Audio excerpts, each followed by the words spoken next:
All right, there. May we start the event, please? Ladies and gentlemen, good day to you all. My name is Do Nam Thang. I am a research fellow at the ANU Australian National University Grand Challenge Zero Carbon Energy for Asia Pacific. I am the convener of today's Energy Transition Dialogue 2022 ASEAN Outlook for Zero Carbon Energy. It is my great pleasure to welcome you all to today's dialogue. We have over 500 registrations. That is a great number, isn't it? It reflects the popularity and importance of the topic we are discussing today. Today, we are honored to have the following eminent speakers. Mr. Pa Yuvenpa, Director of Southeast Asia Energy Transition Partnership. Mr. Simon Rowland, Energy Program Director for CIZ. Mr. Babak Haris, Director of Geothermal, Ministry of Energy Mineral Resources, Indonesia. Mr. Felix William Fuertanbella, Under Secretary of Department of Energy, the Philippines. Ms. Vu Chi Mai, Team Leader of Renewable Energy, GIZ Vietnam. Professor Frank Yotzo, Director, Grand Challenge Zero Carbon Energy for Asia Pacific, and also the Head of Energy, the ANU Institute for Climate, Energy, and Disaster Solutions. Professor Ken Bowen, Founding Director, ANU Grand Challenge Zero Carbon Energy for Asia Pacific. Dr. Emma Asbeth, Associate Director of Research, ANU Grand Challenge Zero Carbon Energy for Asia Pacific. Mr. Fabi Tumiwa, Executive Director of Institute for Essential Services Reform. Dr. Aline Halimatu Sadia, Head of Environmental Economics Research Group, University of Indonesia. Dr. Lloyd Batista, Director of Training at European Union Access to Sustainable Energy. Ms. Kuki Sochamoen, Executive Director of Indonesian Research Institute for Decarbonization. And Mr. Tarek Katesen, Director General, MPS Vietnam. So once again, a very warm welcome to our distinguished speakers, guests, and participants. And now I would like to invite Professor Frank Yotzo, ANU, to deliver a speech. Yes, welcome everyone. A very warm welcome here from Canberra. This is, of course, the Roundtable ASEAN Outlook for Zero Carbon Energy.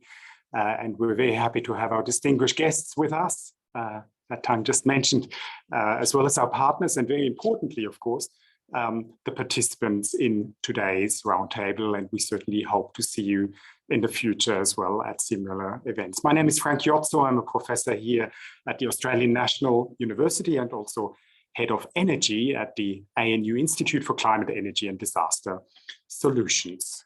So first of all, as is customary in our country here, we acknowledge the traditional people of the land, which in our case here in Canberra is the Ngunnawal people, pay our respect to their elders past, present and emerging.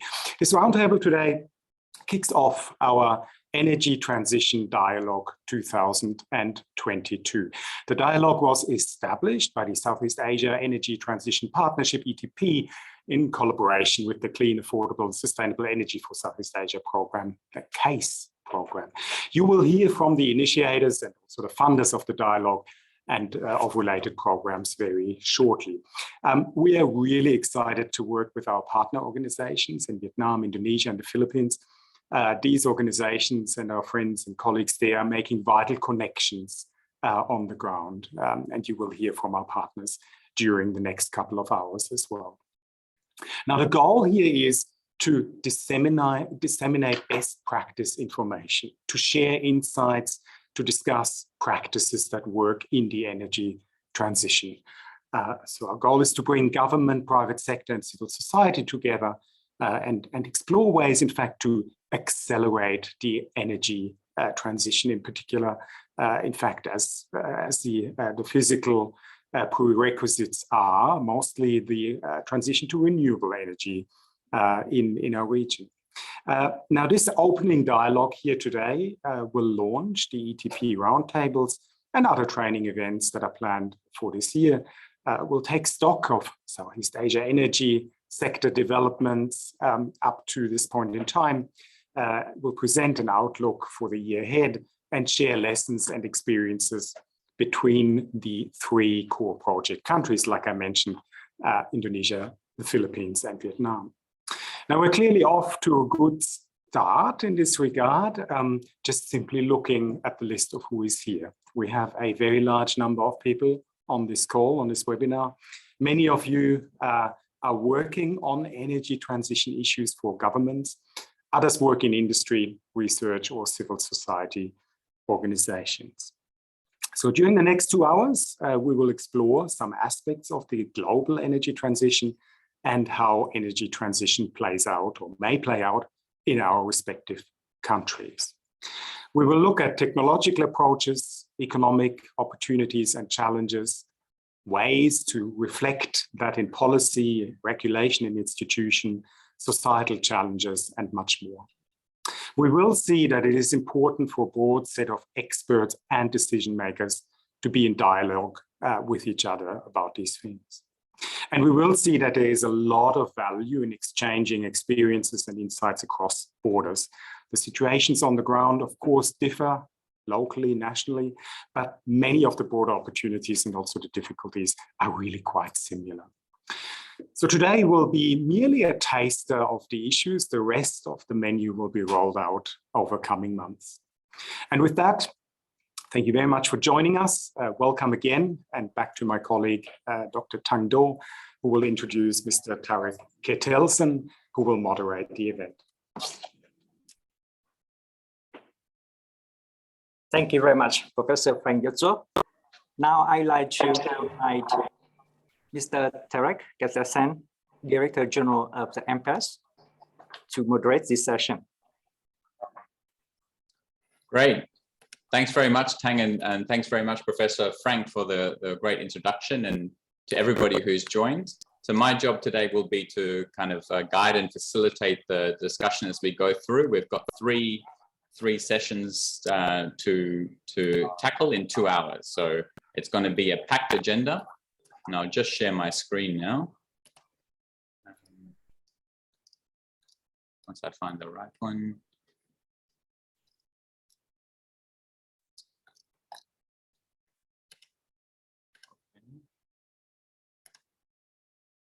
So hopefully you can all see my screen at the moment.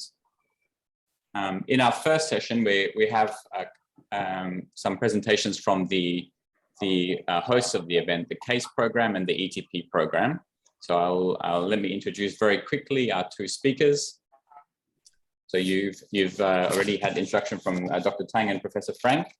We have Ms. Serpa, who's the Fund Director of the Energy Transition Program. She's an economist from Johns Hopkins University who has worked in Southeast Asia since 1990. Initially, Serpa worked with the UNDP program on the new economic management system in the region's transitional countries. After that, she spent almost 20 years with Asian Development Bank, focusing on infrastructure planning and implementation. And and after that also with the Global Green Growth Institute and the President's Office of International Fund for Agricultural Development at the UN as well. So Sirpa is going to give us an introduction to the ETP program, and then we'll have Mr. Simon Roland from GIZ, who will also be talking. Simon has 15 years of experience working with governments, the private sector and development partners on renewable energy development around the world.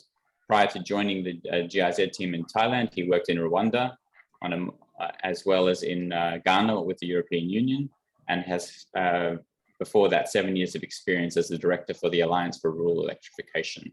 So I'll pass now over to you, Sirpa, for your presentation. Thank you very much, Tarek. So I think you have to let me share my screen in order for me to be able to do that. But let me just meanwhile welcome everyone on the call to this ASEAN Outlook for Zero Carbon Energy. What a wonderful time to have launch of this program that will be providing the best practices and important knowledge for all of us that are considering ourselves practitioners in energy transition. Sirpa, let me share your presentation. Oh, you can do it. Okay, good. I got it on the screen. Thank you, Tarek. Yeah, so I'm Sirpa Järvenpää. Everybody calls me Sirpa. And I am the fund director of the Southeast Asian Energy Transition Partnership. And here we want to really emphasize the word partnership, as this is a very unique construct that brings together philanthropies together with governments. And that absolutely makes us unique, because the forces and the networks that the partnership brings together really is able to push and press on acceleration of energy transition. Initially, the partnership was an idea of President Macron from France, and it got started at the One Planet Summit some years ago. And the partners came together to develop a joint collaboration agreement on how they want to work together and how they want to really address some of these world's most pressing issues, such as energy transition. UNOPS, the United Nations Office for Project Services, was selected as the fund manager. So our offices are now located in the UNOPS Asia region presence in Bangkok. We, ETP itself, the Energy Transition Partnership, we have staff in each of our countries of operation. We have a term of 5 years. 1 year is under the belt, and we're very much looking forward to stepping up the ambition and our activities in the current second year. Our priority countries, Indonesia and the Philippines, and we obviously are all about partnerships. So we work together with aligned programs. CASE, the Clean, Affordable, Sustainable Energy Program, being represented here by Simon Roland, is one of our foremost partners as an aligned program. So why Energy Transition Roundtable? So we all acknowledge that ambitious climate projects and transitions such as this one, energy transition, is founded on knowledge. So the policies that we are planning to adjust really are embedded in us having, all of us practitioners as well as civil society, having the knowledge of how this can be done. We always say that energy transition is the biggest change management project since industrialization. So we are up against a lot of important issues that require upgrades in our knowledge for all of us. Fortunately, though, the region does offer a lot of renewable energy, so we have potential to move forward rapidly to energy transition. We need to ramp up now investments in renewable energy and energy efficiency, and that again calls for knowledge for us in terms of the tools and tested practices. How can we do that? So the knowledge roundtable, energy transition roundtable, really responds to the multidimensionality of the knowledge needs. The knowledge gaps exist in all stakeholder groups. We want to, through the program, encourage policymakers to make those efforts to promote conducive investment environment, as well as move forward with streamlining regulatory and legal frameworks to promote energy transition. We want to improve the knowledge of the business sector to make those investments into energy transition and energy efficiency projects. And finally, we do want to have the civil society also upgrade their knowledge on energy transition to underscore demand for rapid transformation for clean access for energy for all. So here at the Energy Transition Partnership, we go about our goal to reach the energy transition objectives defined by Paris Climate Agreement through the 4 outcome areas that we've set for ourselves. So basically, we would like to strengthen the renewable energy and energy efficiency policy environment. We would like to increase the flow of funding to investments in the 2 areas, increase the extensions of smart grids and providing for technology transformation toward digitalization so that the grids can deal with dynamic market conditions that the energy transition is bringing forth. So underpinned all of this is really the increased development and access to knowledge, tested practices that we have developed across the world, and that hinges on knowledge. So we are seeing knowledge as a cross-cutting activity, although as a funded program at ETP, we are very pleased to be able to bring together this partnership here with ANU and Ampere and all the local institutions that have joined the Energy Transition Roundtable.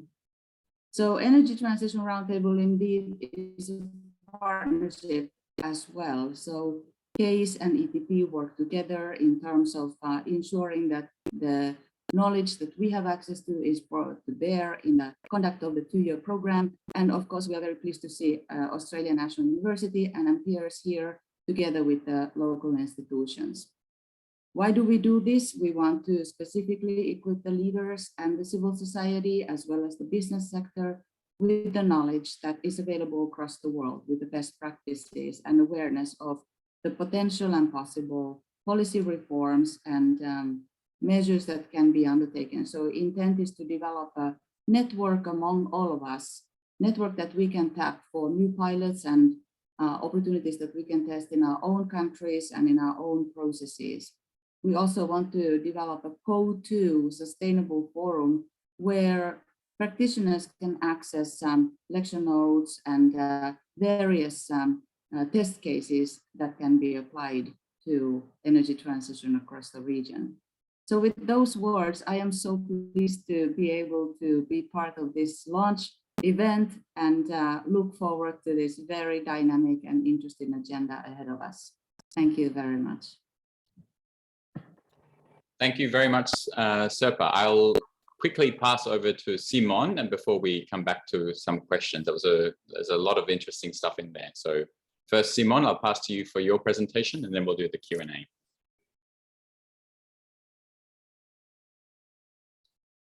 You're on mute, Simon.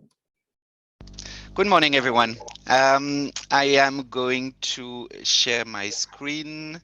I'm very happy to be here today. So indeed, my name is Simon Roland, and I'm the director of the CASE program for clean, affordable, secured energy for Southeast Asia. As I said, I'm extremely pleased to be here today. I would like to thank ETP for offering us the chance to be a partner in that great series of events, and also to ANU for the great and smooth cooperation in the organization.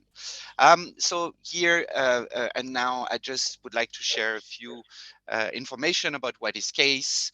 You will hear from our speaker for a couple of our partners and during the event, and we think it would be a good idea to introduce a little bit what is this program. CASE is a IKI funded program. So IKI is the International Climate Initiative from the Ministry of Environment of Germany. It is a regional program which is implemented in the 4 largest economy of Southeast Asia: Indonesia, Philippines, Vietnam, and Thailand. And it is supported at the regional level by a secretariat which is based in Bangkok. Beyond the country activity, we also have a mandate to work at the regional level, in particular to strengthen the cooperation and integration between the ASEAN country to support the energy transition at the regional level.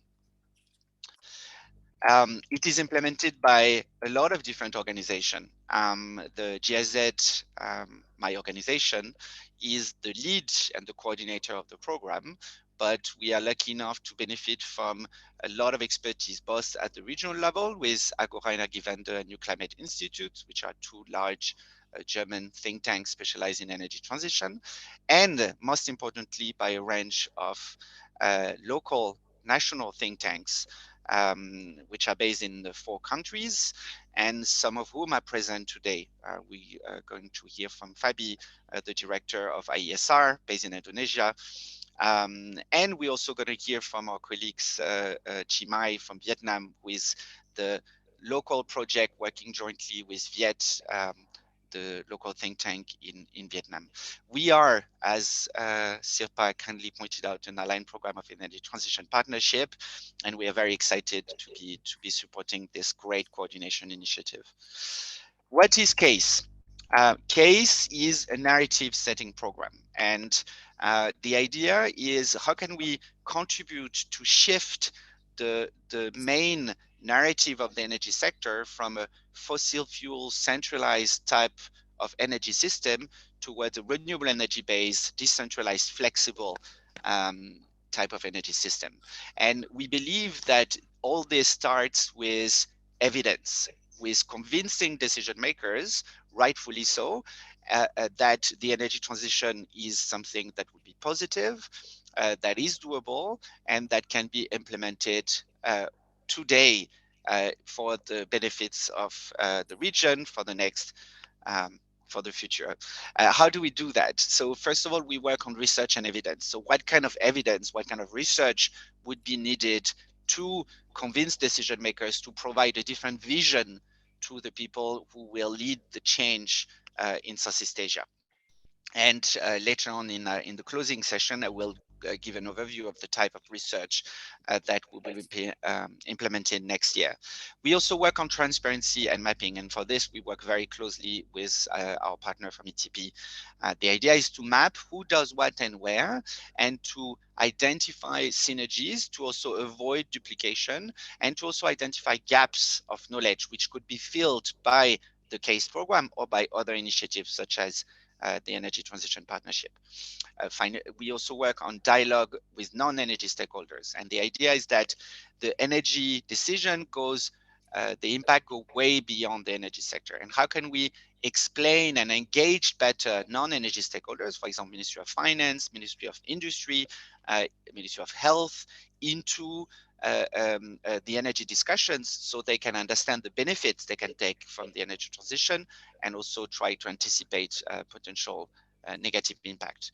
We also work with, of course, energy stakeholders, what we call technical assistance to the energy stakeholders, to support and build their capacity in actually undertaking the energy transition. Once we think we have built the evidence, we have engaged into dialogue with those stakeholders, of course, we are also available to support and to provide additional training to our partners in the different countries in order to support their efforts toward the energy transition. And finally, we also work on building the image of the energy transition among public in Southeast Asia, and mostly to make the energy topic a political topic, something that people can identify to and can also are interested in and can also support in their own dimension. So this is CASE. As I said, we will have we'll hear from 2 of our experts today, and I really look forward to the discussion as well as to the closing, where we will be sharing a bit more insight into our future activity next year. Thank you so much. Thank you very much, Simon, as well. Just a reminder for all the participants, if you want to ask a question, please do it into the Q&A box, not into the chat message board, because the Q&A box is the one that we'll be monitoring and checking. So please put your question into the Q&A box as you have them. And you're welcome to ask a question anytime, and we'll try and get as many answered as possible. Sirpa and Simon, I have a couple of questions for you to start with. Firstly, both programs focus on, have overlapping 3 countries of Indonesia, Philippines, and Vietnam. Sirpa, I'm wondering if you could explain a little bit the rationale as to why you focused on those 3 countries.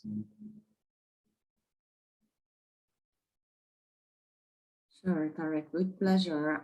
The countries were considered to be, first of all, they are the most populous countries. Energy demand is growing rapidly and now returning after the pandemic impacts to the, let's say, normal but very rapid growth paths.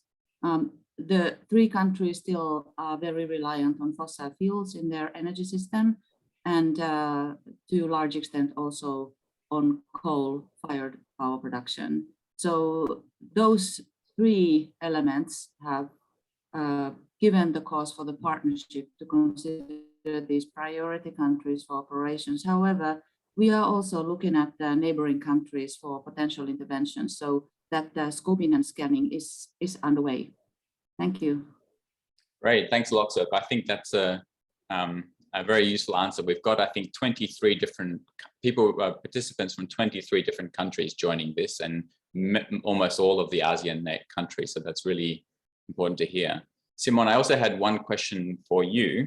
On this narrative side, at the recent COP, there's a sort of a narrative that's developed around developing countries, also needing to balance a decarbonization agenda with economic growth and development of their countries. And there was some commitments that were made, by developed nations to support developing countries in this regard, to do both economic growth and to decarbonize.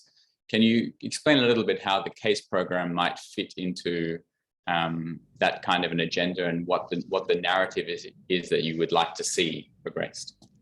It's a tricky but very interesting question. As a matter of fact, I think if you go to our website, you will find a publication that speaks exactly about that we prepared for COP26 around net zero and beyond net zero.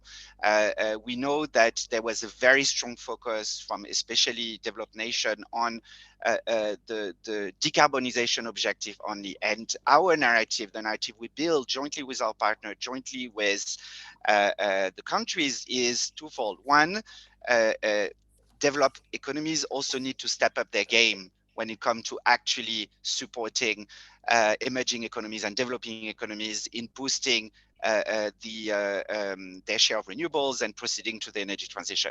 We need technology, we need funds, we need support, and I think that's a message that was heavily passed by our partners as well as by ourselves to the COP26. The other thing is there will not be change until decision makers are convinced that they can that proceeding to the energy transition will be largely a positive difference in terms of the impact, but will also be beneficial on socio-economic level and so on. So I think it's looking at, and this is something that CASE does, we look, for example, at co-benefit analysis in terms of job creation, in terms of macroeconomic revenues, in terms of health impact.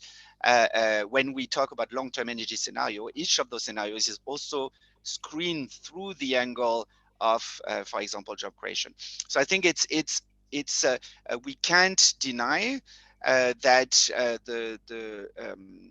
the impact of energy transition will go way beyond, and we need to understand the country's difficulties, the country's challenges. That means talking about just energy transition. That means talking about how to rebuild skills for people who will be impacted by the phasing out of fossil fuel, etc., etc. So it's at the very heart of the CASE program of the work we do, and it will be at the very heart of the energy transition in the future. Great. Thanks a lot, Simon. That's actually a very nice segue into the next session of the discussion today, which is around these challenges and opportunities that the energy transition presents for ASEAN. So I'll just hope everyone can see my screen again. So we will have a few presentations in this session. It's the main part of the agenda today. So we'll have a couple of presentations to start with, and then we're going to have some national perspectives on the energy transition from Indonesia, Philippines, Vietnam, and Australia. and then we'll have a bit of a Q&A sort of facilitated by your responses in the plenary poll. So first, we'll go to some presentations. The first one is Decarbonization, Technology, Trends, Economics and Policy.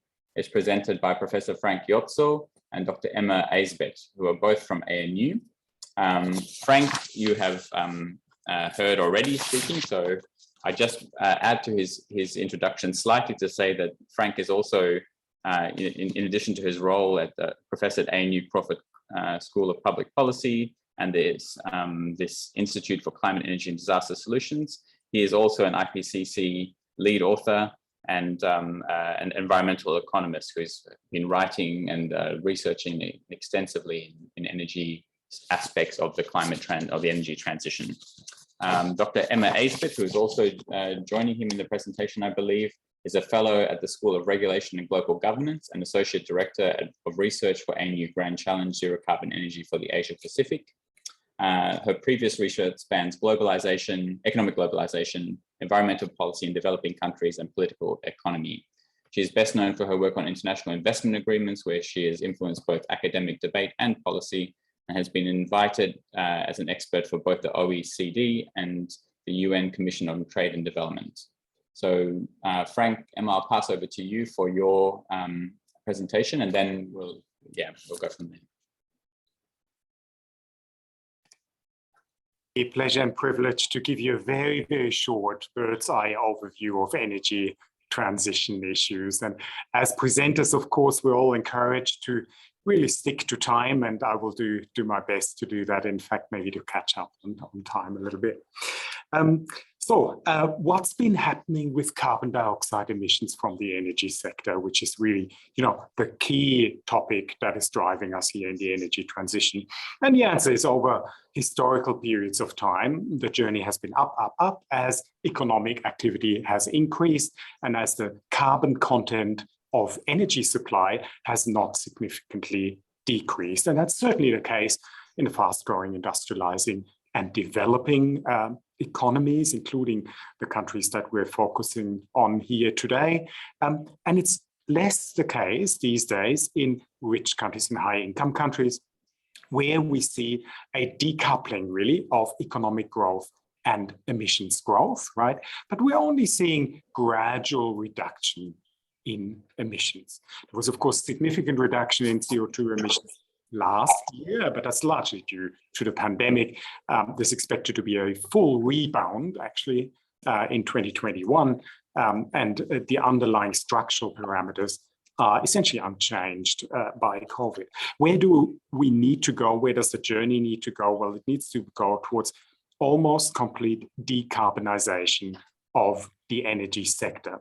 That means dramatically reduced carbon output from energy consumption, and that in turn means a really sustained and deep shift away from fossil fuels, other than in niche applications and some applications where carbon capture and storage is economically and technically feasible, towards renewable energy and nuclear power, right? So that's what's ahead of the world.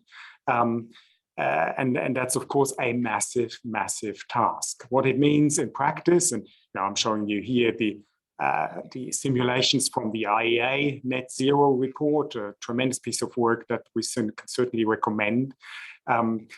What we see is a peaking and then a relatively rapid decline in coal use, then in oil and in gas use, and a commensurate increase mostly in renewable energy supply. Okay, we're also seeing total electricity supply at similar levels as today, despite massive improvements in energy efficiency. And the answer is that we're, of course, displacing energy use in other sectors, transport, industry, households as well. So we want to electrify everything with zero carbon energy. Now, the single most important factor that is helping to make that happen is the dramatic decline in the cost of some, in fact, quite a few, zero carbon energy technologies, most notably renewable energy supply, and among those, most notably solar energy has become really cheap. The IEA calls it the cheapest form of energy in history, solar energy from solar panels. But declines in wind power costs have also been enormous, as well as the advances made in storage technologies. Now, that's the enablers. What about the challenges in the process, of which there are many as well? So first of all, we're talking about massively larger investment volumes across the energy sector than would normally be the case. So if this goes well, then over coming years and over the coming decade or two, right, we, the world collectively, will be putting in place energy supply assets as well as energy using assets at a rate much, much faster than we otherwise would. And we're going to be reaping the benefits of that, right, economically, through a stable, upfront paid energy system for many decades to come, and we'll be reaping the benefits in terms of reduced climate change impacts. But we need to ensure that that transition can be technically successful, and we need to ensure that it doesn't impose unnecessary economic costs, and in fact, that it maximizes economic opportunities and minimizes social disruption. And with this, I welcome to the podium my dear colleague, Dr. Emma Eisbeth, who's the Associate Director Research at the Grand Challenge Zero Carbon Energy for Asia Pacific. And Emma will give you a rundown through some of the important topics in the energy transition that will be covered as part of the ETP. Thank you, Frank, and welcome everyone. It's a pleasure to be talking to such an esteemed audience today. I'm sure many of you are experts in many of the important topics that we need to face in this energy and net zero transition. Of course, none of us can be experts in absolutely everything all the time. And it's important, given the systematic interactions across so many areas, that we all have at least some basis in order to have a conversation with each other across these different areas. So one of the ideas that we're thinking with this roundtable series is firstly to share knowledge among experts and share our individual expertises, but also to have a variety of topics so that we can all learn from each other in areas where we might be less of an expert. And with that in mind, we've designed a series of executive education type roundtables as part of this series.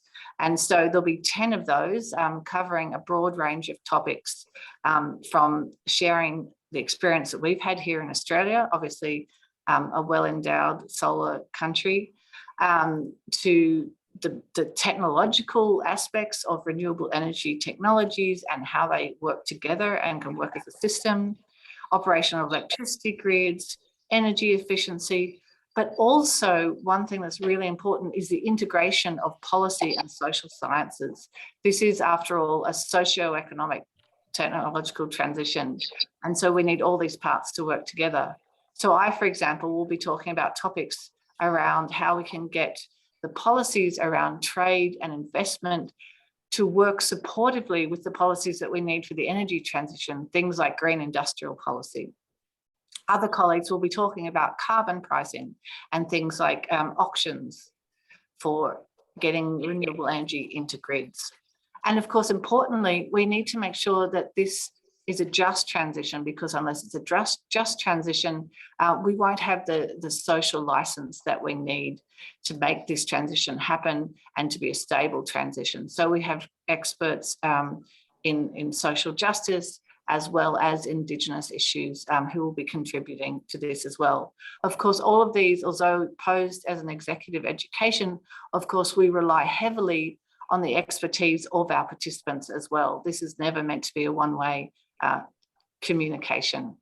So thank you very much. I really am excited to be part of this initiative, and I look forward to talking to you again about trade and investment. Thanks. Thank you very much, Emma. Okay, great. So what we'll do now is I'll continue the next presentation. And while I'm getting that up, I'll start to introduce some speaker, and that is Mr. Fabi Tumiwa. Fabi is an energy transition strategist and executive director of Institute for Essential Services Reform, IESR, an Indonesian think tank in energy policy and environment, and a leader in the low carbon energy transition in Indonesia.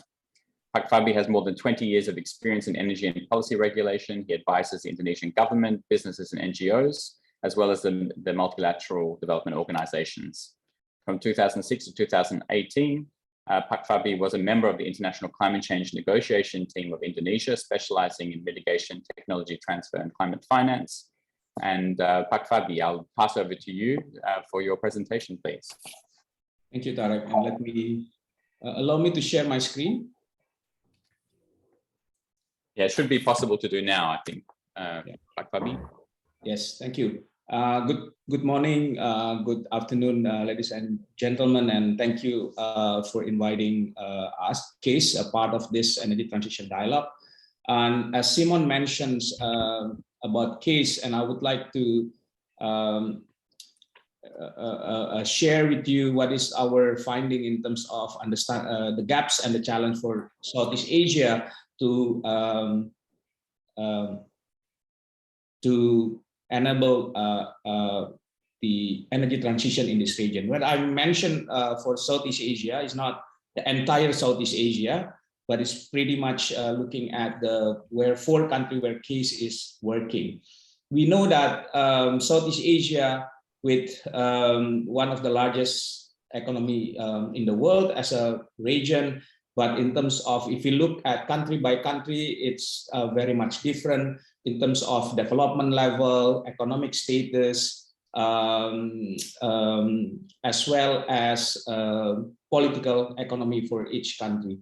But what is actually similar to Southeast Asia in this case is that around 80% of the primary energy mix still come from fossil fuel in terms of coal, natural gas, and oil. And it means that in the next few years, the greenhouse gas emission is still increased and yet to peak. And although it's quite different from country to country, for instance, in Indonesia, coal is dominant, but country like Singapore, for the natural gas is like more than 90% of, if you look at the electricity sectors. Other country has a quite balance between natural gas and coal, but that's create kind of the mix, which different country by country. But we see that coal-fired generation is still expanding in Southeast Asia, mostly in Indonesia, Vietnam, and Philippines. Although in the Glasgow, a number of countries, in particular Indonesia and Vietnam, already stated that they are going to stop building coal-fired power plant. In Indonesia, we have seen that the government has already stated that beyond 35 gigawatt program that will be ongoing until 2027, 2038, I think there will be no new coal-fired power plant. 8 out of 10 ASEAN member countries have announced their net zero target during COP26, with the earliest 2050 and in the latest in 2065. And as we also see that as the cost of renewables decline and increased concern over emission, we can expect that this energy mix will change in the near future. And IEM model projected that renewable share in the Southeast Asia power generation will reach around 70% in by 2040. So this is just to show you kind of the different energy mix composition in the electricity sector. By having this graph, we see that every country has a very much different in terms of decarbonizing their electricity system. Different technology has to be applied into this, and that means like there should be kind of a different policy and regulatory challenges as well. In the initial term of CASE, we tried to map what is actually key challenge for energy transitions. And so we use this in our research, as also Simon mentioned earlier, using this what we call assessment framework. And it comprises of two approaches. First, we look is a top-down approach that we focus on challenges related to regional integration and cooperations, and bottom-up. It's a combine and consolidate individual country analysis. From this framework, then we identify 6 key challenges for energy transition in the region. But in this case, I would like only present 3, which I think similar and most challenging in the Southeast Asia. First is policy challenge. So we look at 3 in this challenge is policy planning and alignment, and there's so far there's absence of coordinated long-term policy vision or roadmap for renewable, and significantly impact all other dimension relevant to this energy transition.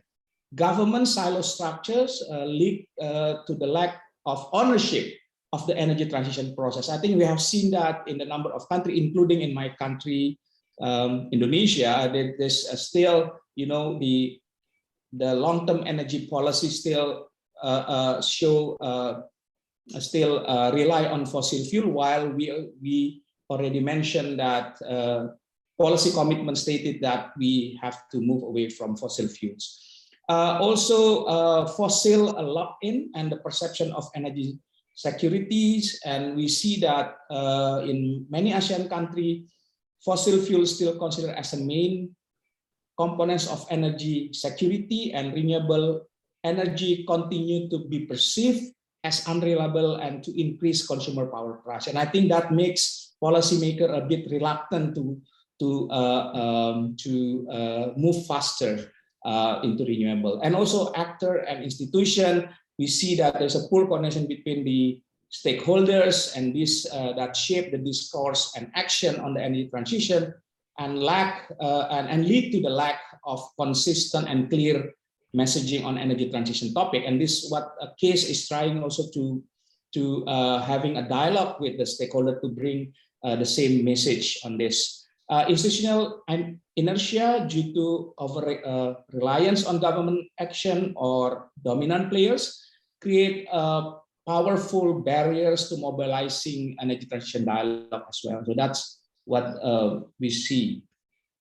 The second is that in terms of capacity building and knowledge sharing, it's low knowledge sharing, lack of available data, and limited capacity building opportunities, and this is lead to the non-technical challenge, the lack of independent knowledge holder for the energy transition, and that's a lot of extra expertise must be imported from outside Asia region.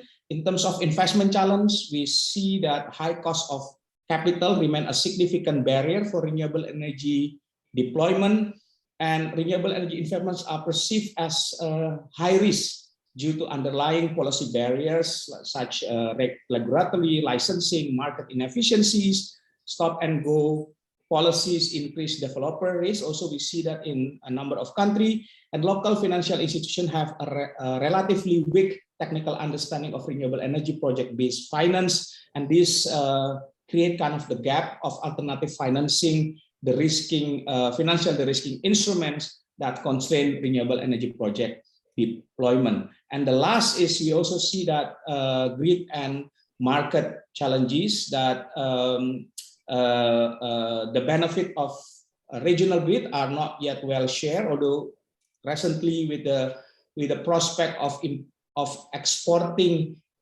green electricity, for instance, from Indonesia to Singapore has increased kind of the dialogue on this regard. VRE grid integrations challenges will appear separately in each country as share of variable renewable energy increase. And current policy planning, market design, and system operation in the region are not always based on updated process and assumption, which represent additional barriers to the integration of renewables. So these kind of a number of challenges that we see in the number of Southeast Asia country. Thank you. Great, thank you very much, Pak Fabi. This was a two excellent presentations. The first one gave us an overview of I guess the opportunity and the scale of the challenge we're facing globally. And then we had from Pak Fabi some very interesting analysis of some of the Southeast Asia focus challenges and issues. And I think that's also a nice segue into our next part, which is the national perspectives, where we try to understand from perspectives of each country, because as was mentioned in the presentations, each country has a different mix of different contexts and different mix of issues. So let's tackle that now. And I note that the question and answer there will be plenty of time for that after these presentations. So if I can share my screen again, I will introduce the next speakers for you. Okay, so we're very lucky to have with us to share these national perspectives some members from both from government and from the development partners supporting government in the region. So first we'll have from Indonesia. We're lucky to have Bapak Haris. Bapak Haris is an electrical engineer with a master's in electrical power and energy management. He has spent more than 25 years in government service, first at the Directorate General Electricity and Energy Utilization, but more recently he has served as a number of director level positions to the Director General of the new Energy and Renewable Energy Conservation Directorate under the Ministry of Energy and Mineral Resources. He's currently Director for Geothermal Energy, and he will be talking to us about the national perspective from Indonesia, the challenges and opportunities for transition in Indonesia. We will also have from Philippines, we're lucky to have joining us Under Secretary for the Department of Energy, Mr. Felix William Fontebella, or as he's often known as Mr. Wimpy Fontebella. Mr. Wimpy is currently the Under Secretary for Power, Renewable Energy Planning and Investment. He served as a congressman of the 4th Legislative District. He's also been a member of the House of Representatives and been a key actor in several bills, including the Anti-Money Laundering Bill and amendments to the Procurement Act. He's earned a bachelor's degree in Science and Business Administration, and was also a bachelor's of law. And so he's a practicing a lawyer as well. And then he started his government career as a political affairs officer from 1997 to 2000, as Chief of Staff from 2007 to 2010, and Housing Commissioner as well in 2010. So he will be providing us with the Philippine perspective on energy transition.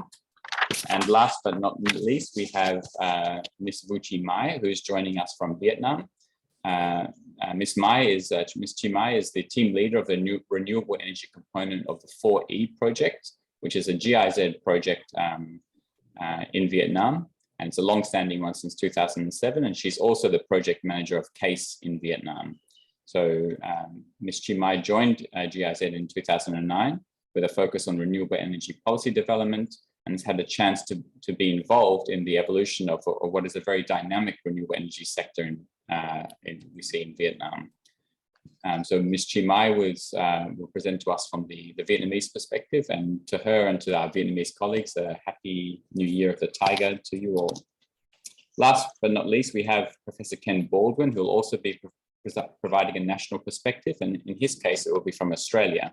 So Professor Ken Baldwin is the inaugural director of the ANU Energy Change Institute, which has now become the Institute for Climate, Energy and Disaster Solutions. And he's the director of the ANU Grand Challenge for Zero Carbon Energy for the Asia Pacific. His research interests are in energy policy to inform the energy transition to a decarbonized economy.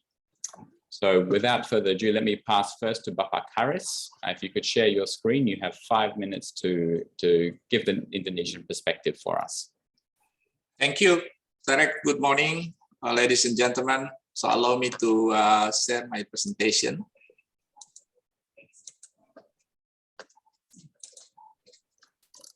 Yeah, thank you very much. So I'd like to share a little bit update of energy transition toward renewable energy in Indonesia. As we already know that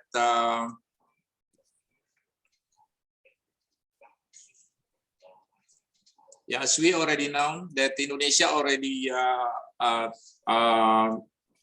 has a commitment to reduce emission gas CO2 emission by 2030.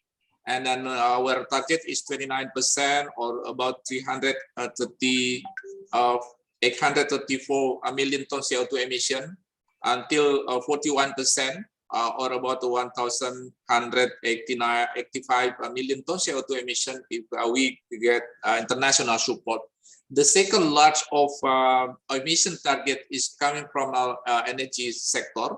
And in this case, you can see in our target is a 314 million ton CO2 emission until 446 million ton CO2 emission will be from our energy sector.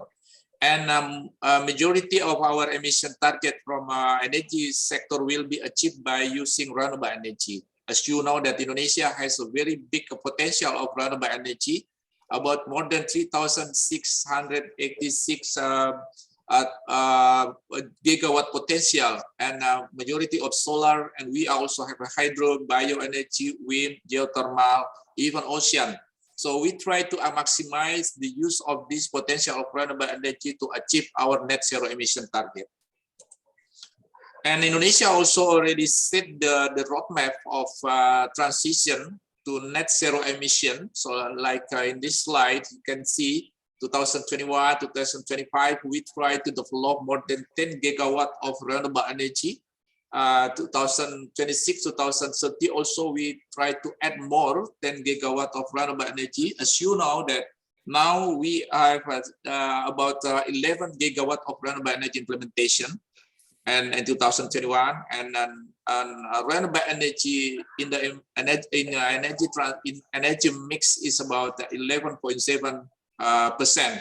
So we try to accelerate more renewable energy implementation to achieve the short-term target until 2025 by achieving to 23%.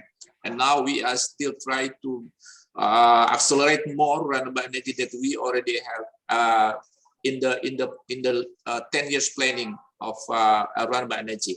And in terms of transition energy to achieve net zero emission, so government try to do a program in the supply side and also in the demand side. In the supply side, we try to develop more renewable energy, and then in the demand side, we try to do implementing the program of like to shifting from LPG base or LPG base of cooking activity, cooking fuel, to using more electricity cook stove. And then also we try to using the electric vehicle and city gas and many others activity that they try to shifting from a fuel base to the renewable energy. In the supply side, back to the supply side, we try to maximize the renewable energy potential, and we try to combine between the accelerating renewable energy, and we tried also to reduce the use of coal-fired power plant. So Pak Fadi already mentioned that we have the target to phase out our coal power plant. Now we are still very deep, the share of coal power plant until now is about 60% in the national power plant. And we try to reduce the use of this kind of power plant until zero in 2060. So many steps will be done during this our journey to 2060, and we try to do much activity in the, like I mentioned before, in the supply side and demand side. We try to do much activity, and the regulation also we try to improve. And then to make it the investment in renewable energy more attractive. And one of the very important significant program that we try to do in terms to achieve the emission reduction and also to achieve the net zero emission by 2060, like I mentioned before, we try to reduce the use of coal-fired power plant. And then by one of the activity is using the energy transition mechanism scheme. So we try to reduce about 16 gigawatt So mostly owned by PLN. So this mechanism we try to develop as also as a piloting to reduce significant implementation of coal-fired power plant. So that under this energy transition mechanism, Chef, we know that we try to ask the owner of coal-fired power plant to their asset released to the entity. The entity will be appointed by the government, and then next is the entity will try to take over the previous owner, and then they want to own and operate the coal-fired power plant asset and operate up to the agreed termination date. So this is one of our program to accelerate the implementation of the phase out of coal. And then the financing source will be from a multilateral bank. And then also for the development of new and renewable energy, we try to give the first chance and the longer operating period, and then also absolutely the support funding. So I think this is my short presentation, Pak Tarek. Thank you very much for your kind attention. Thanks very much, Bapak Haris. Okay, so we are a little bit behind time, so we're going to jump straight to the next presentation. Can I invite Under Secretary Mr. Fuentebella to deliver his presentation, and please encourage you to go for 5 minutes, please. No problem. Yeah, we'll just share our presentation. So first of all, thank you very much. We're happy that around 1/4 of the participants are from the Philippines. So we're going to talk about the story of the Philippines. Next slide, please. This is our scenario right now where we have a renewable energy share of 20%. We're going to move towards 50% by 2040, and you have the details on the board. Next slide, please. Our story is composed of a very simple formula. From the business as usual or reference scenario, which we will base our GHG emission on, we will go into renewable energy programs, energy efficiency, the other technologies, including the smart grid and resiliency policies, to go towards the clean energy scenario. And the target is to have energy security, sustainable energy, resilient infrastructure, competitiveness, and empowered consumers. Next slide. So what is the clean energy scenario? We see a 35% by 2030 and 50% share by 2040 of renewable energy. We also have biofuels, biodiesel blending to commence 2022. We're now at B2 or 2%, going towards 5%. We're going to get the nat gas in. We're also looking into the penetration of electric vehicles and looking into more energy savings on oil products and electricity of around 5% by 2040 due to energy efficiency. And we see that at least 12% reduction in the GHG emission for the nationally determined contribution. That's the clean energy scenario. Next slide. So these are the steps that we take for the renewable energy program. So when we dive in the RE program, we look at the feed-in tariff, which talks about the rates. We talk about the RE trust fund for subsidies, the net metering program, and the green energy option or GEOP for empowerment of consumers to choose RE. The renewable portfolio standard will account for everything towards the 35% by 2030 and 50% by 2040. And this will be launched or boosted further through the green energy auction program, which is a feed-in, sort of a feed-in tariff system, but it has auction elements so that we will have competitive prices and services. Next slide. So that's the National Renewable Energy Program. We talk about how to synchronize everything. Next slide.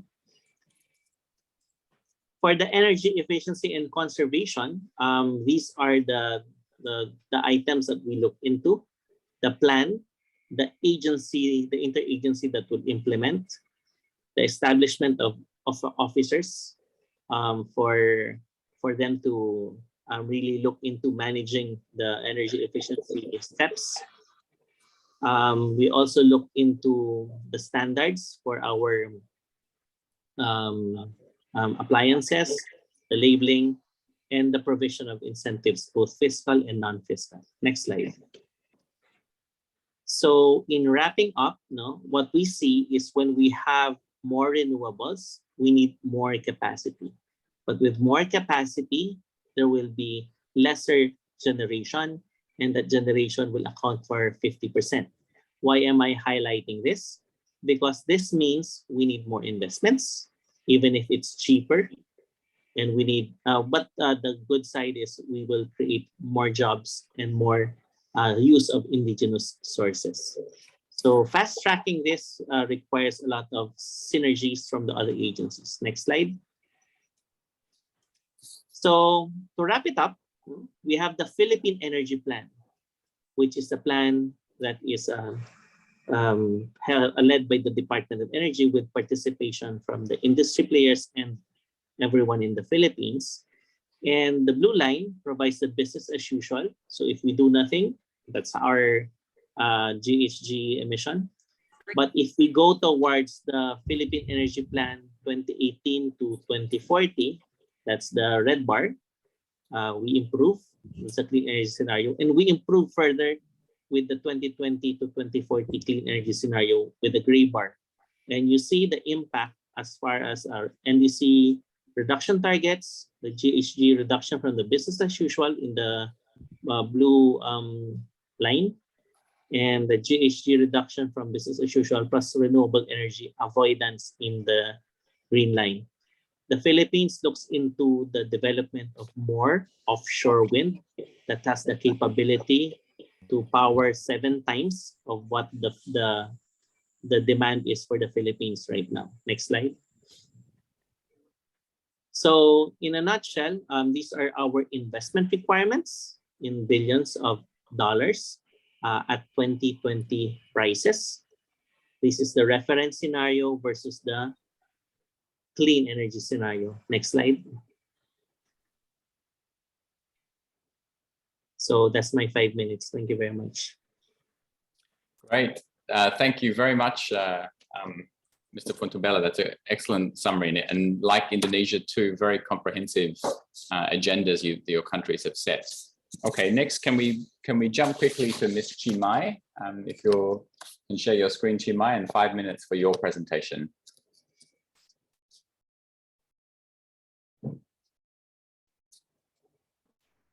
Sorry, Tarek, I could not. I try, but sorry, I could not share it. Could you please help me? Yes, I've got, I think, your one here. So let me just. Oh, great. Thanks, Tien. Okay.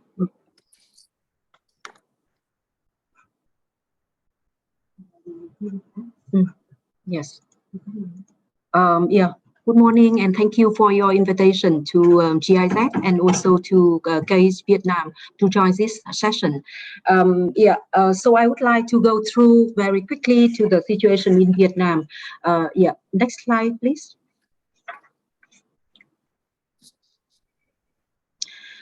So here we see the current situation of the electricity Vietnam, which account for 60% of CO2 emission in Vietnam at the moment. That means it plays a very important role to reach zero carbon by 2050.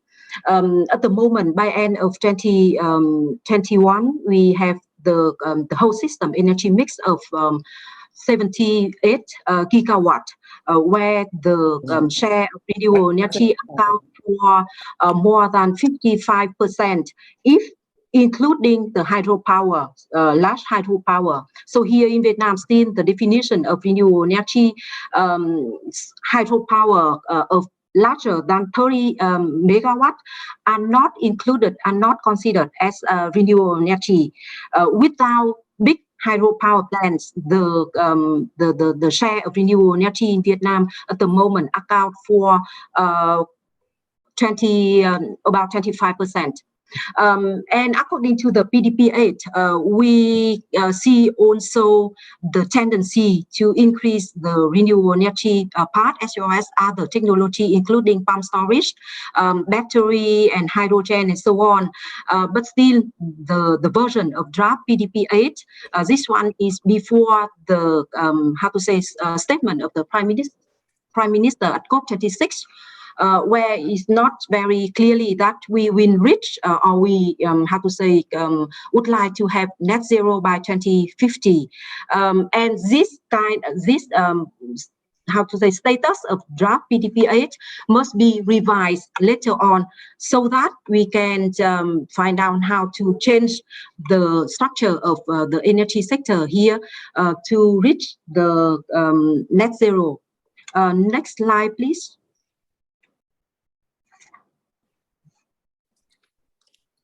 Yeah.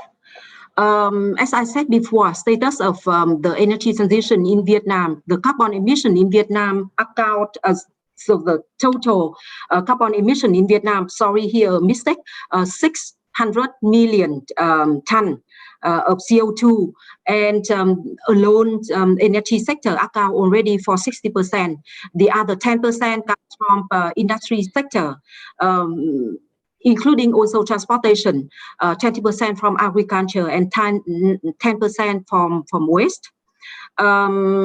Yeah, but still, you see in the graphic here, the role of fossil fuel are very important. And I also share the, the observation and also the statement of the colleague from Indonesia, that the fossil fuel still play very important role in mind and also concept of policymaker because of reliability, because of also the familiarity and so on, and also recently, especially in Vietnam, we see also the unstable of renewable energy sources in the system, and of course it's not due to the renewable energy characteristic, but due to also the habit or the technology as well as the understanding of the system. But still, the awareness and the concept is still there among the policymaker, and it's also a kind of challenge later on for energy transition in Vietnam. Next slide, please.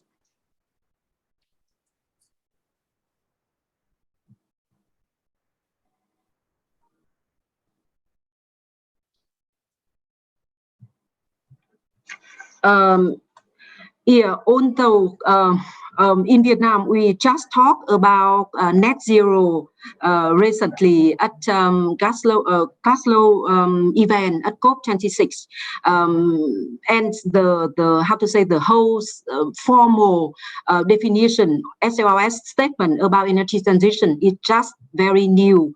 Although we have already pavement for renewable energy and prepare for energy transition, but with the commitment of the Prime Minister last year, the Vietnamese government is going more and more,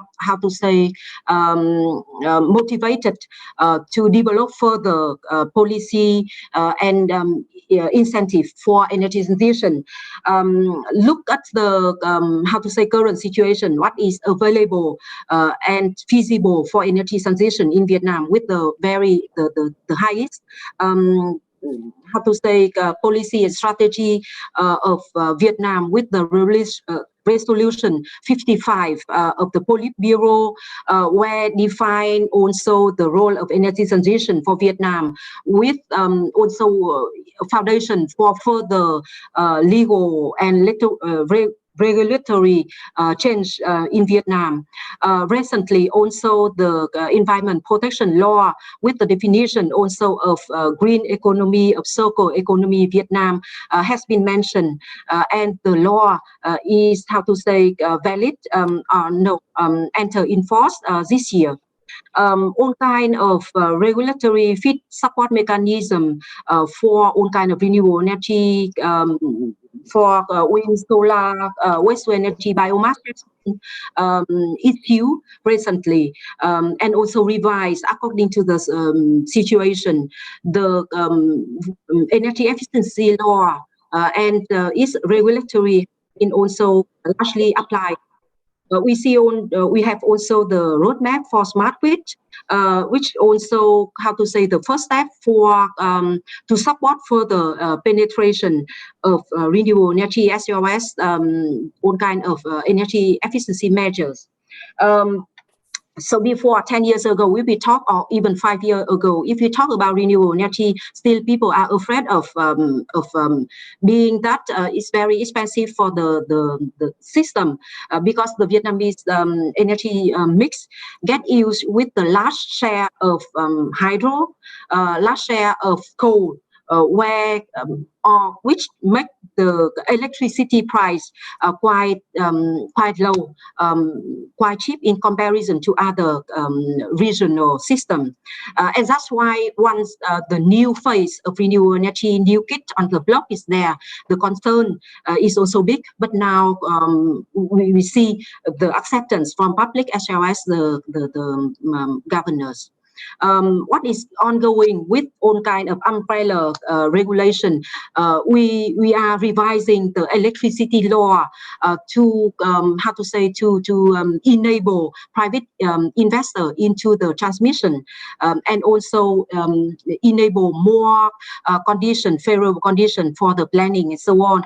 The direct PPA is also being revised, and which encourage also more participation into the renewable energy. Green financing mechanism has been revising and also updating.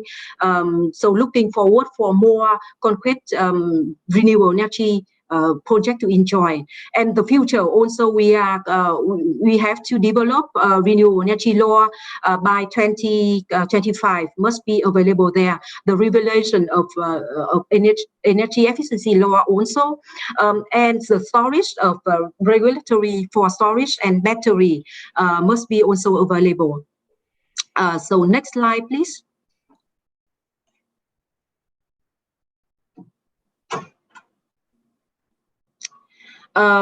Challenge for energy transition in Vietnam, because it's very complex. It requires commitment and also involvement of different ministries from transportation, agriculture, rural, MONRE, MOIT Ministry in Industry and Trade.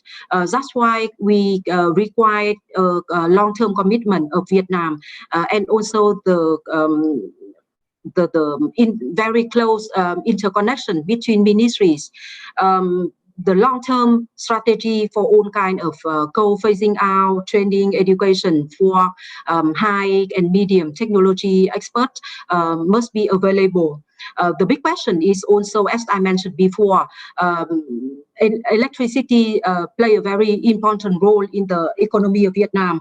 And by 2025, to reach net zero, according to Vietnam Energy Association, the share of renewable energy in the installed capacity must account for 80 to 90%. How to reach it is also a big issue for Vietnam. So to make sure that the electricity price must be affordable and the system must be reliable, all kind of technology requirements there. The challenge also for Vietnam to reach high level of penetration of renewable energy is the electricity network of Vietnam is very close, not in comparison to European, where we have also integration with other countries. EE measures in Vietnam, because of the low electricity price, need to be strengthened to motivate more investment into that. Last but not least is the financial incentive for system source as well as supply must be made available. Yeah. Next slide, please. Ms. Chimay, can I give you 30 seconds to wrap up? Apologies to cut you short, but we're a bit over time and we'll run out of time for the whole agenda. So please, 30 seconds to make your final points. Yeah, so we need here in Vietnam, we need long-term policy, especially for high technology. It requires huge investment. That's why also the role of financing mechanism for Vietnam, not only for national but also international here. The role of public sector must be very important. So where the government officers and also government agency can use electricity car and have solar rooftop in the public sector as play model, so that yeah, we can transfer more. And also, last but not least, I mentioned before, the very close inter-ministerial coordination must be there, and also a high level of committee for energy transition must be available in Vietnam. That's all from my side. Thank you. Thank you very much, Chimay. A really good presentation. Let's jump quickly to Professor Ken Baldwin from ANU on the Australian perspective. Ken, if you could share your slides in 5 minutes, please. Yes, thank you very much for the opportunity to speak with you today. And I'm going to talk about what's happening on the ground in Australia as far as the renewable energy transition is concerned, and then look forward to see how this might develop over the coming decades. So one very important indicator of progress on the energy transition is the amount of investment per capita in renewable energy installations. And I'm showing you here today a graph of the per capita investment in renewable energy by country. And as you can see from the figures from 2018 to 2020, Australia is leading the world in terms of the renewable energy investment per capita. It's 10 times greater than the world average, which you can see here. And it's 3 or 4 times greater than the nearest comparator countries. And we can see the rest of Asia and countries such as India, China, Japan, and in particular Vietnam, which had significant investment in 2019. So the bottom line is that Australia is installing more than 250 watts per capita of renewable energy per annum. And so we are at the leading edge of the energy transition process. And if you look at the pipeline for renewable energy investment, you can see that this has happened really in quite a dramatic growth over the last 5 years. Before 2016, there was very little investment in renewables. But since then, wind, utility scale solar, and rooftop solar in particular have grown at an enormous rate. In fact, in 2020, the installation of utility scale wind and solar was 4 gigawatts per annum, 4.1, and rooftop solar was a staggering 3 gigawatts per annum. So a total of 7 gigawatts per annum total investment in 2020. And looking forward, at the moment, South Australia is more than 60% renewable energy. That's just one of our states, our leading state. The rest of the country is at around 30%. And nationally, we look at around 50% by 2025. And we can see this if we project forward in the next graph. The dotted line shows you the current demand for electricity in this country. And the red line shows the projected increase in demand as we gradually electrify the rest of the energy system. So replacing fossil fuels for heating, for transport, etc. So this is expected to double the demand by 2040 and probably triple the demand by full electrification of the economy by 2050. So this is just one possible scenario. But as we can see from the growth of the renewable energy installations, the present rate is shown in the initial period from 2020, and this is projected to accelerate into the future. We will reach a point in around 2025 where renewable electricity will replace electricity from fossil fuels, and this 50% crossover point will be reached by mid this decade.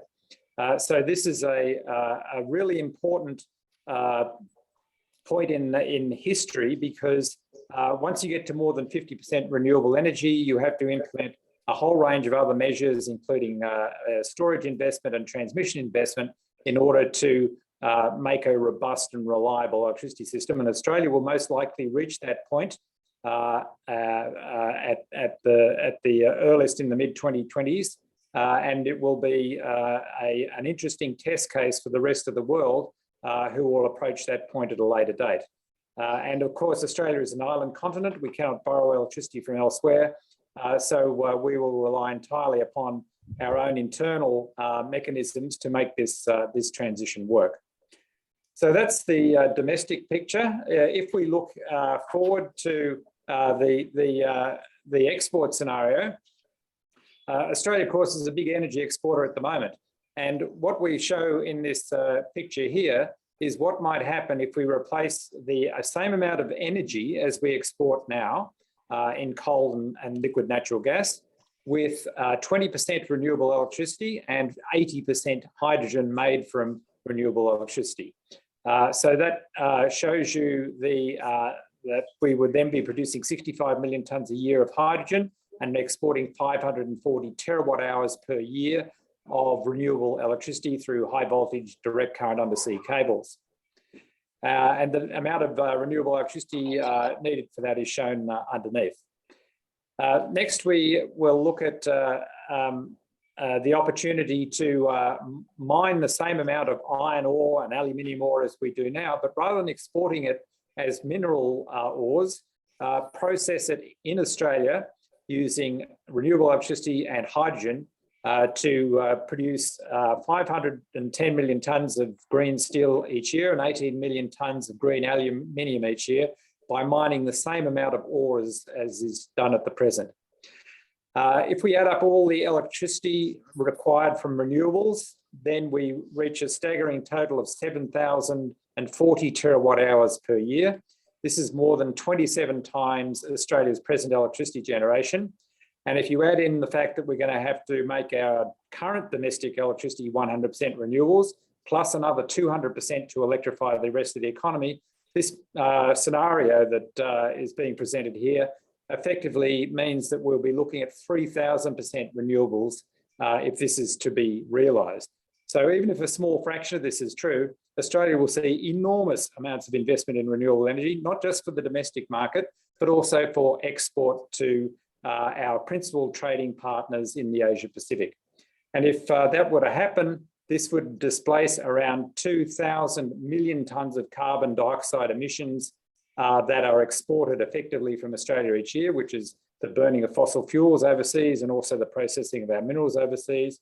And this would amount to roughly 8.6% of the Asia Pacific's emissions being saved, which is around 3.7 times Australia's domestic emissions. So this is a really significant opportunity for Australia to play a major part in the decarbonisation of the Asia Pacific region. And with that, I'll finish and thank you for your attention. Great, thank you very much, Ken. That's equally, like the others, a very ambitious agenda for Australia there. We've been getting some questions that have been coming in, and thanks to the panelists who have already been answering some of those. I might just direct just two questions to the panelists, to the speakers while we have them here. The first one is to Bapak Haris. We had some questions around the island nature of Indonesia and Philippines, but we're talking specifically Indonesia now, and that the renewables being a distributed or decentralized form of electricity can offers different kinds of opportunities and different kinds of challenges. How important is the decentralization aspect of renewables in the energy transition for Indonesia? And what about other fuels like biofuels? If you just a minute or so to answer that one, Bapak Haris. Thank you, Tarek. So very, very important. So we try to also develop a distributed power plant, especially to, you know that Indonesia has more than 17,000 of island, and it's very difficult to make a single national transmission line. So we try to develop each island based on their own possibility or potential of renewable energy. So we have several programs to accelerate electricity access for this island. So first off, if we already has the existing grid transmission or distribution, so we try to expand the grid. And then if we are also try to develop communal renewable energy if the area is not or is very difficult to expand the existing grid. And then we are also develop the single standalone renewable energy.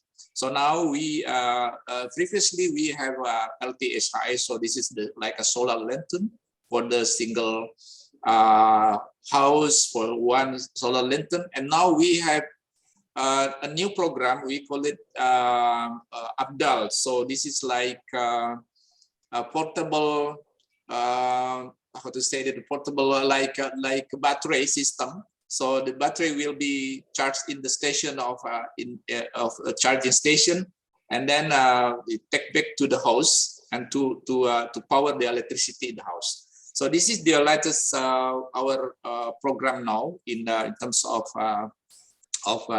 to accelerate energy access in Indonesia, to also to electrify the island. Thank you. Thanks very much, Bapak Karas. And one question for Undersecretary Mr. Wimpy Fontobela. We've got a question about the net zero commitment at COP26 from the Philippines perspective. So you've outlined a very thorough and ambitious agenda for energy transition in your presentation, but as we understand at COP26, Philippines didn't go as far to make a commitment on net zero transition. Do you want to talk a little bit about that choice to make a pledge or not, and what are the kinds of the barriers and challenges that entails? Okay, the Philippines is known to be aggressive as far as its local programs towards renewable and the clean energy scenario is concerned. What we are looking into is, before we make any pledge, we have to make sure that our numbers are correct and we have the metrics to support it. So we have the 2050 UK calculator, and we have all these endeavors that we have to make sure first that we are crossing our T's and dotting our I's before we make any commitment. Making a commitment based on numbers is seriously considered by the country. So when we say we are going towards 35% RE by 2030 and 50% by 2040, it means that we can really do it, and that's still being conservative. Now, as far as going towards net zero is concerned, what we pledge is we will be responsible and we will move forward with accountability, bearing in mind that it will be the country, the Philippines, as a sovereign nation, that will proceed, and not the other pressures from the international community. But nonetheless, we will be very aggressive in pursuing our nationally determined contributions. Thanks very much, Mr. Fontobela. Okay, one last question before I introduce our last panelist, and we are a bit behind time, so we'll be shortening the discussion session slightly. But one question for Professor Frank. There's a question that's come in around the costs, so comparing the cost of fossil fuels to the cost of renewables. And you had mentioned in your presentation that globally, the renewables are now the cheapest form. Can you talk a little bit more about the economics and the cost comparisons specifically for Indonesia, Vietnam, and Philippines, where coal is still quite competitive?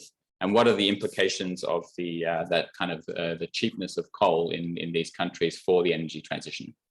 So a very important distinction that we always need to keep in mind is the cost of electricity generation, or energy generation more generally, from established, already existing installations compared to new installations. And so in most places of the world, right, including our countries here in the Asia Pacific region, for a newly built power station, right, renewable energy is oftentimes now cheaper compared to a newly built coal-fired power station. And the comparison is even starker with gas.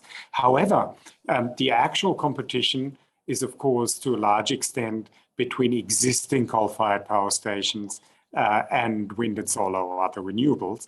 And there, the coal-fired power is still cheaper because it does not need to pay back for its own capital expenditure, right? It's only the running costs and fuel costs. And so to a very large extent, the transition that we will see unfold is in the competition between new renewables entering the system and the existing fossil fuel powered infrastructure. Hope this helps. Great. Thank you very much, Frank. Okay, so I'll quickly now introduce our last set of panelists, and we are going to, as I said, cut this a little bit short. I think this is the right one. Okay, so some of these panelists, of course, you've already seen from the presenters, the speakers, the three on the right. Very quickly, I will make a very short introduction to our panelists, the new panelists. So we have Ibu Kuki, who is the Executive Director for the Indonesia Research Institute for Decarbonization, IRID. IRID is a new organization, but Ibu Kuki has been working on these issues since the 1990s. So it's a lot of experience that her and the organization have. We have Dr. Halim Matsusadia.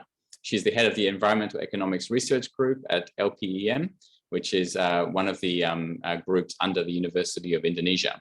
And we have Dr. Lloyd Bautista, who is from Ateneo School of Government in Philippines.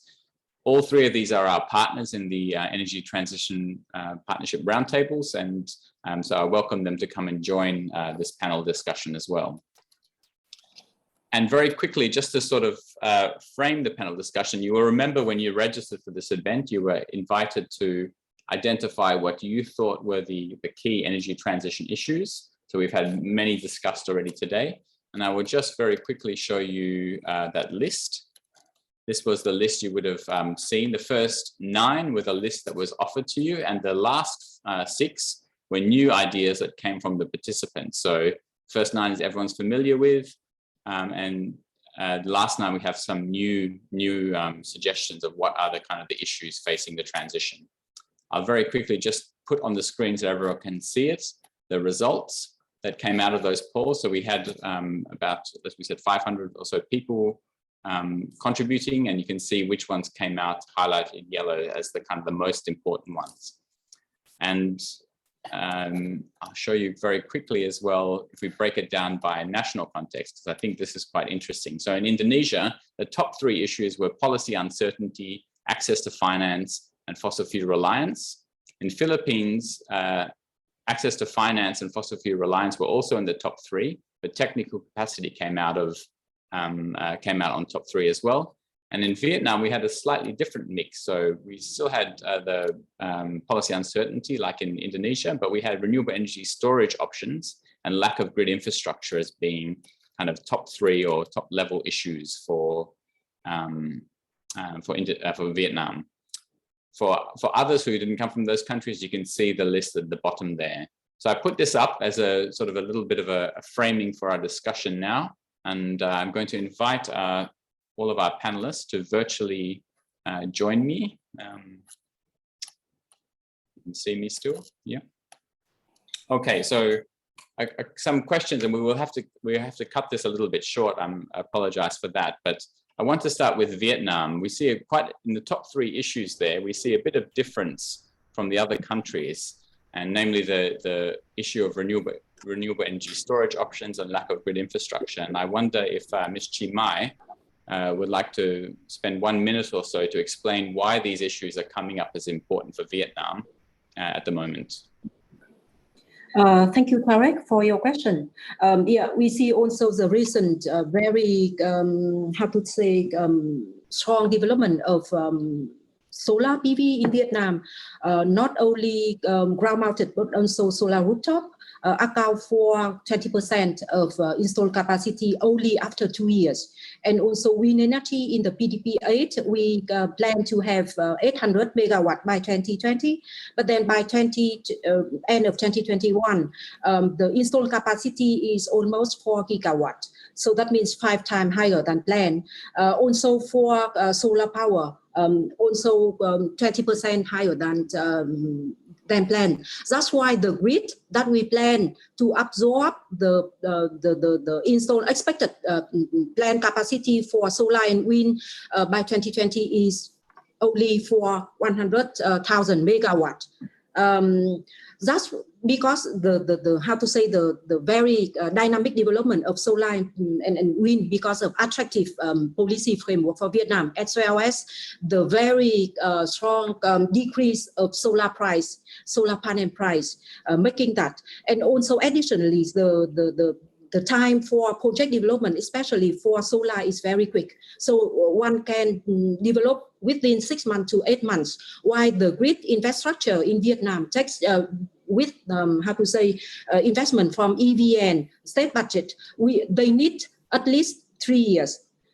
So you see the big gap between the timeline and making the curtailment happen very clearly in Vietnam. So that's why the topic of storage and also infrastructure strengthen is hot topic of Vietnam. Yeah.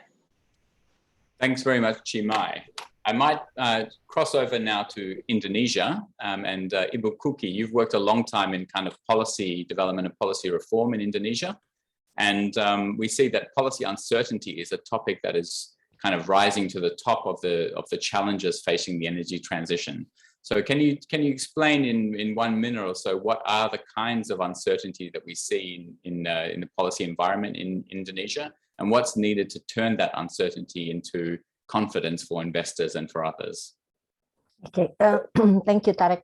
And yeah, of course, I mean, like policy uncertainty has been a big issue. I think it's basically because of two main issues. The first one is if I can say, inconsistency of policies, inter-sectoral policies.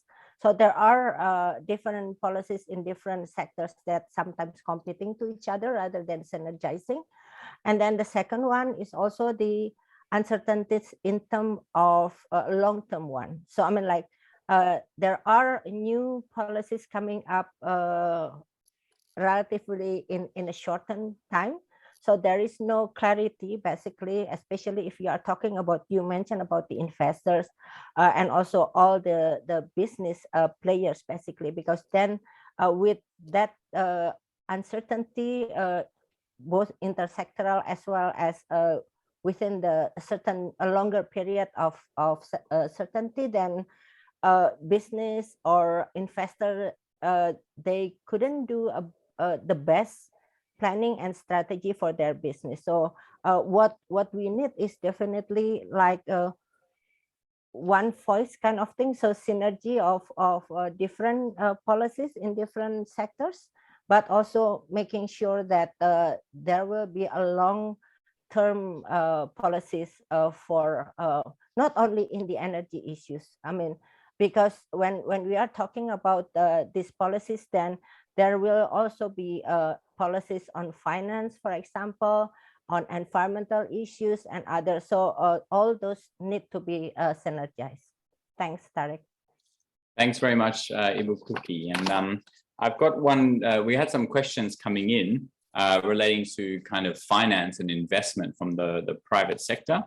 I think access to finance has come to sort of the top in the list or one of the top in the list in Philippines. And I wonder, Dr. Lloyd, if you could help us to understand what are the challenges to accessing finance for renewable energy infrastructure in the Philippines and what we could do to improve that. Hi, good morning, Tarek. Is my voice clear? So I'm having some connectivity problems, but I hope I come across clear to you. Well, access to finance is one of the challenging problems right now in the Philippines because of our dependence on coal-powered power plants. And many of these coal-powered power plants are actually owned by the private sector.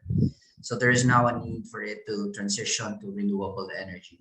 In addition to that, we need to modernize our grid to allow variable renewable energy access and battery energy storage systems. And this is something that the government is actually looking into. If you also look closely at the percentage in terms of concern, finance and technical capacity are just 1% difference. It's because they are two sides of the same coin. It's not only the access to finance, but your capacity to absorb the finance. So the availability of the finance will be dependent on the accessibility or the capacity for many of these firms to access that finance. Now, government right now, through the efforts of the Department of Energy, our central bank, and also the Department of Finance, are concertedly pushing efforts to actually come up. And actually, I think they came up with a energy financing and strategic investment plan. And the idea here is because we have a very ambitious, nationally determined contribution to reduce greenhouse gas emission by 75%. Our intention really is now to optimize and shift to renewable energy by 2030. Now, this fossil fuel reliance hinges on the fact that our mass transport system is totally dependent on fossil fuel, particularly of which is petrol, which we import abroad. This is the situation right now in the Philippines.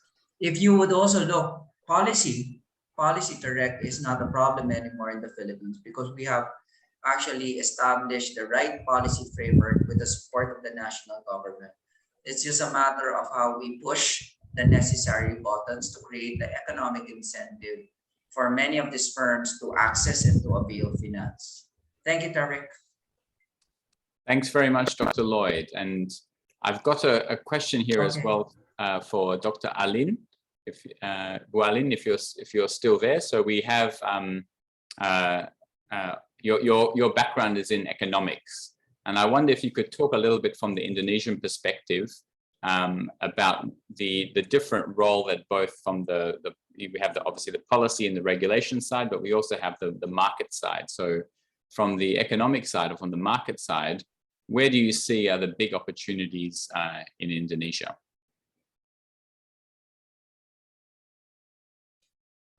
Yes, thank you, Tarek. So actually, this market, particularly for electricity, we are quite newbie here. Yeah. So if we look at the RUPTL, the 10 years electricity plan, we see a lot of small projects. And actually, we also hope that local players can play a significant role. But the problem is because we are new in this market, so the homework is the capacity, particularly, for example, in preparing the proposal. As we know, the proposal or pre-development phase is quite important because a good proposal can make us can access like international finance because the standard of international finance or other kind of soft financing needs quite high standard of ASEAN, for example, environmental and social impact assessment, good feasibility study, and others kind of preparation. So I think this can be an opportunity, but also a challenge. But we notice also that we have big players also, and how to build a good ecosystem between these local players and big national players, and then also international players, so we can learn together. Yeah. Great. Thank you very much, Dr. Alin. We've talked a lot about the energy transition as a technical and economic issue, but I know that Dr. Emma, you have some experience in the just transition aspect of the energy transition. So Emma, if you're still there, can I ask you how important is the just aspect in the transition for Southeast Asia? So Emma Eisbert is not here with us at the moment, but perhaps we can reflect that question back to some of our partners in the ASEAN countries.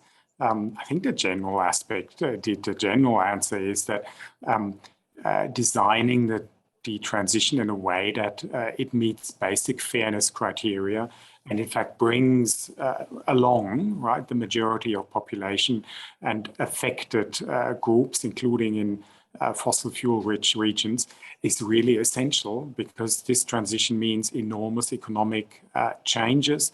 It will also bring enormous economic opportunities, but these need to be distributed in a way so that the transition doesn't leave too many losers behind. Thanks, Frank. So maybe Pak Fabi, would you be interested to comment on this question? Because I know your institute is working a lot on this just transition aspect, and there are some issues, with a big coal sector in Indonesia. There are justice issues there. So would you want to make a few words from the Indonesian perspective on this? Yes, Tariq. Well, it is still, we need to study this, because we understand that it's an issue is emerging. What we have seen that from the implications of the energy transition to coal mining, for instance, we can expect in the next few years that the demand of domestic coal will be reduced as well as coal for export. And that create kind of the impact. Just to give you example, between 2014 to 2017, as coal prices actually declined below $40 per ton, we have seen that the number of coal producing region, for instance, in East Kalimantan, who produce 45% of Indonesia coal, we see that reducing in their GDP growth. And that's create kind of an impact to the other industry as well. The sales of motorbike is declined. The sales of and rental of building and housing is also declined. And overall, it has like multiplier effect to the other economic sectors. So we are currently doing a number of case study, and I think in the next few months we will have like some evidence, more detailed evidence for a number of regions in Indonesia. Thanks very much, Pak Fabi. So we have about 10 minutes left in this dialogue. I want to ask one question to Ken, Professor Ken, who's online still, I believe. Ken, you talked a lot about this immense opportunity that the energy transition is presenting to Australia, and also the progress that has been made, which is sort of leading the world in many aspects of the energy transition. We obviously have different contexts in our different countries, Australia, Indonesia, Philippines, and Vietnam. Can you speak to maybe a little bit about which of the lessons from the Australian experience will be most immediately useful for our colleagues in ASEAN region? Once again, I will pitch in for my... Sorry, Frank. We're running another major event here at ANU that's starting in just 10 minutes time, the annual climate update. And so my colleagues have already zoomed off to this. Okay. Look, a very key aspect of the Australian energy transition is that the shift away from coal-fired power and towards renewable energy is already underway, and it's underway rapidly, including in one far-flung part of the electricity grid in South Australia, around Adelaide and the rural areas around that city, where we now supply 100% of grid-based electricity from wind and solar at many times of the week and the year. Okay, and that's working technically fine, and electricity prices in the market have indeed fallen over that time. That renewable energy is really taking off there. And so Australia will be able to share the technological insights from this in terms of grid management, grid integration, decentralized renewable energy generation, but also some of the bigger regulatory aspects that come into it, as well as electricity market design. If you allow me 20 more seconds, there's a big hope in Australia, of course, that is an emerging economy of energy exports based on clean energy, renewable energy-based energy exports, okay? And that is obviously an opportunity not just for Australia, but also for certain regions within countries of the ASEAN region. Mm. Thanks very much, Frank. I like that. It's a nice place to finish our panel discussion, because you left on an optimistic note that there's an immense opportunity as as well. We've talked a lot about challenges, but it's this opportunity that I think we have to keep our eye on as well. Okay, so great. So we are now into the closing session for the panel. We have a little bit over time, so I'll ask if our colleagues in the last session, including myself, can keep it as succinct as possible. I'll pass now to Simon Roland, who will give us some idea of what's coming up next for CASE in the region, the year or two to come. Simon, if you're there still and you want to share your screen or to talk, the floor is yours. You're on mute, I think, Simon. So I'm still there, and I will share my screen. And I would like to thank all the participants today, because I thought it was really an interesting discussion. I really was very attentive to everything that I shared. The questions were very interesting. Really nice event. Thank you, guys. So a few highlights that you can expect from us in the next few months.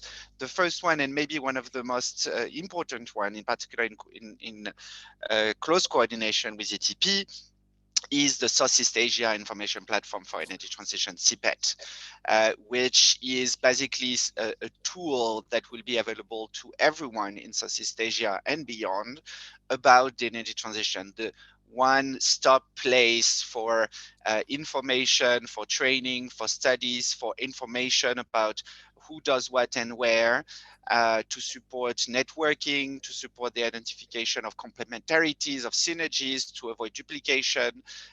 It is something really that we want to create for the sector, to support the sector, and that will be open to a wide range of stakeholders. So we are now in an advanced planning phase, and this will be launched in Q2 this year.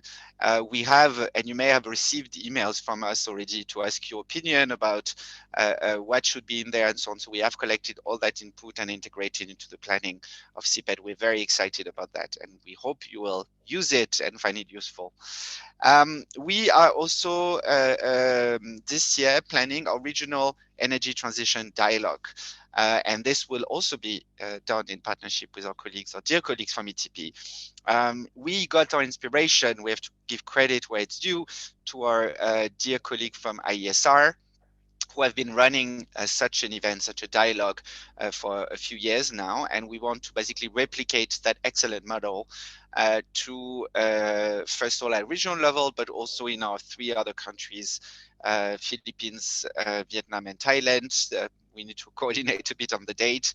We hope this year to be able to organize it late 2022, maybe early 2023 to be concluded. And I think this will be a great opportunity to gather, hopefully in person, maybe hybrid, maybe entirely virtual, if COVID remains, and to allow this exchange of experience, of expertise, the question, the matchmaking, and you will of course be we will inform you of the latest development on that.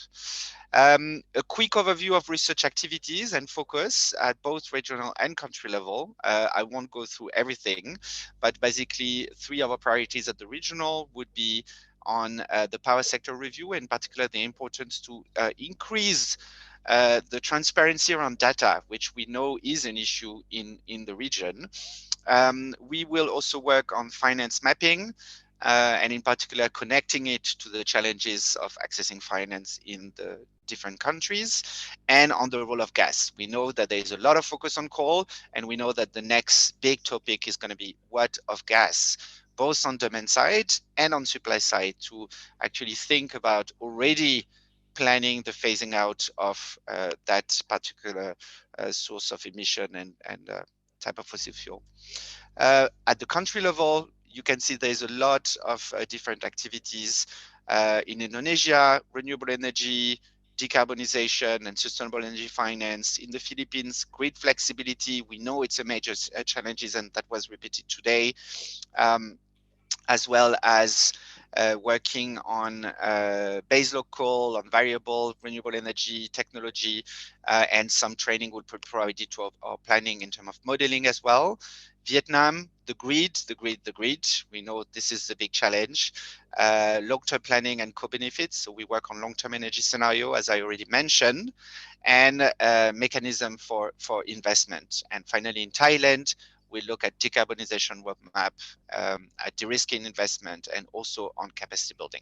So this is the thematic research priorities, and of course that will be then generated through further event, dialogue, sharing lesson learned, communication, and training as well. Thank you so much again for having us here, and for all the speakers, and I really look forward to follow-up discussion. Thank you so much. Great, thank you very much, Simon. That's the CIPET platform in particular seems like a really great way to get people together in a regional context. So that sounds really exciting. Okay, so I will allow me first just to say to everybody, the questions that have come in that haven't been answered, we will try our best to have those answered as well. And there will be a workshop, kind of a report from this dialogue that will kind of summarize some of the discussion that we've had, including answers to those. So really appreciate all the questions, and apologies we didn't have the time to answer every single one verbally. Let me allow me just a few a minute or so just to talk about the Energy Transition Partnership Roundtables. So that's the program that ANU is leading together with AMPERS and our partners in Indonesia, Philippines, and Vietnam. We as Sirpa has already explained a little bit our objectives, so I won't go through this slide here, but the point to make is that we have 4 different types of roundtable events that we'll be working on and working to deliver in the next 2 years' time. One's like this one, which is the Energy Transition Dialogue, sort of an annual public forum, and we look to learn from, this is our test case one, to see how we can really make it a rich experience in the next one. We will also have an executive training course, and I'll give you some details about that because that's our next big event, and that's coming up in the end of this month. So it's a very timely one. We'll be having some deep dives at the national level. We'll be picking particular policy issues in relevant for each country, and then going through sort of a structured process with some stakeholders in those countries to think through policy solutions to those that can be practical recommendations and things to discuss with government. And we also want to have a sort of a chance to engage with the COP process. We have a really great group of partners who are involved in this ATP roundtables with a lot of experience in this kind of discussion, and we want to see how we can try to solve some of the problems that may look for some of the solutions that can give for more ambitious NDCs.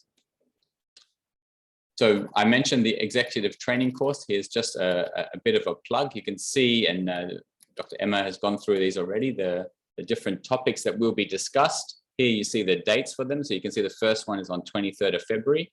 And there is already a live link, which will be shared in the chat box. Tian, if you could do that, that would be great. A live link to apply to be part of the energy transition course. We welcome everybody to apply. It's open for government, private sector, civil society, organizations, anybody who's involved and interested and engaged, please apply through the link there. We do have to close applications on 13th of February. So please do so directly after this meeting if you can, or in the coming days afterwards.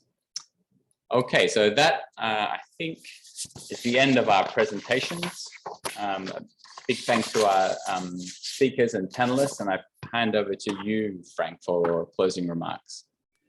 Yes, and I'll keep it very, very brief. The main thing is to say thank you. Thank you for your active engagement, for your interest, and for your attention. Also to say it's a great pleasure for us as the organization, in large scale, large part convening the substantive sessions that will follow. Great pleasure for us to be working with our partners in country, with AMPERS, and also, of course, with the principals at UNOPS and CASE. So the important thing really to note is this is really only the beginning of a much longer and much, much more in-depth conversation. And we very much hope that you will be able to join us for several, or in fact many, of the roundtables that will unfold over coming months. And with that, thank you very much, and we hope to see you again. Right. Thank you. Bye bye. Thank you. Bye bye. Have a nice day.